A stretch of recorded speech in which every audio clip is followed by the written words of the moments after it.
আসসালামু আলাইকুম প্রিয় দেশবাসী, আশা করি সবাই ভালো আছেন। বকুল ভাইয়ের একটা কাজ নিয়ে শ্মশান ঘাটে আছি। সে বকুল ভাইয়ের ঠিকানা বাড়ি হইল আশ্রাহী, আর মেয়েটার বাড়ি হইল লৌকা। তারা ফেসবুকে লাইন করে বিয়ে হয়েছিল, দুটা বাচ্চাও হয়েছে। হওয়ার পর এই কালনাগিনী নারী এই বাচ্চা থুয়ে আর একটা অন্য ছেলের হাত ধরে সে মেয়েটা চলে গেছে। তো এই বাচ্চার দুঃখগুলো সহ্য না করতে পেরে আমি সরাসরি এই শ্মশান ঘাটে আছি কাজ করার জন্য। আমার জন্য দোয়া করবেন।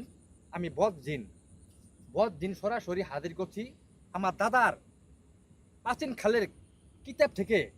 সেই আমলগুলা দিয়ে আমি কাজ করতেছি, আপনারা সরাসরি দেখেন এই কাজটা আমি করতেছি। আল্লাহর কাছে আশা করি আমার জন্য দোয়া করবেন। আমি এই জিনের দ্বারা কাজ করতেছি, জিন হাজিরা করছি। আর আপনি সরাসরি দেখেন আমার দাদার আমল থেকে এই কিতাব থেকে এই কাজটা করতেছি। আমার জন্য দোয়া করবেন।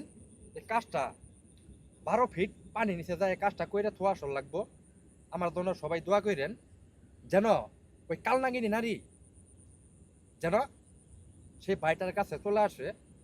বাচ্চাগুলা খুব অসহায়, কান্নাকাটি করতেছে মার জন্য, কিন্তু সে কালনাগিনী নারী কোনোভাবে সে বাচ্চার দুঃখ কষ্ট বুঝলো না, অন্য ছেলের সাথে চলে গেছে। তো আমার জন্য দোয়া করেন। আমি গেতাছি এই কাজটা মনে করুন যে 12 ফিট পানি নিচে যায় করার লাগবো। এই কাজগুলা খুব কষ্টের কাজ। আশা করি আমার জন্য আপনারা সবাই দোয়া করবেন যেন আমি সুস্থ জ্ঞানে কাজটা করে আমি আপনাদের কাছে আসতে পারি। আপনারা সরাসরি দেখেন কাজটা আমি করতেছি, আপনারা ধৈর্য সহকারে শুনবেন।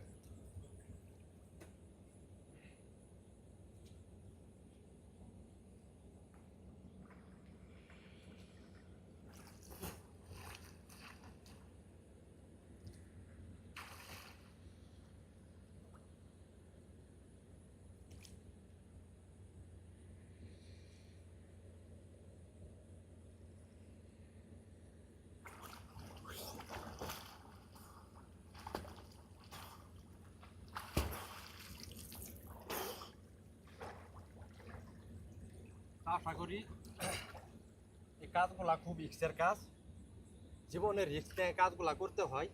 আমি জান ভাই যে ভাইডার বউরা চলে গেছে, যে একটা কালনাগিনী নারী নিজের জন্ম দেওয়া বাচ্চা, এই বাচ্চা রেখে যে কালনাগিনী নারী আরেক ছেলের সাথে চলে যায়, তো ওই নারীকে ভাইডার কাছে আইনে দেওয়ার জন্য আমি এই কাজটা করে আসলাম। আমার জন্য সবাই দোয়া করবেন। এই কাজগুলা হলো কঠিন কাজ, এগুলা কাজগুলো মনে করেন সাধারণ লোকে পারে না, আর মুখ দিয়ে করলে কাজ হয় না। এগুলা কাজগুলো গোলা নিয়ম কারণ আছে, সঠিকভাবে কাজ করতে হবে। এখন আমি যে কাজটা করে এলাম একবারে শ্মশানে, আপনারা সরাসরি দেখতেছেন আমি কাজটা করলাম। তা আমার জন্য সবাই দোয়া রাখেন যেন ও করে জোড়াটা আল্লাহ মিলেই দেয়। ওদের জন্য আপনারা সবাই দোয়া করেন। আর সকলেই ভালো থাকেন। আসসালামু আলাইকুম।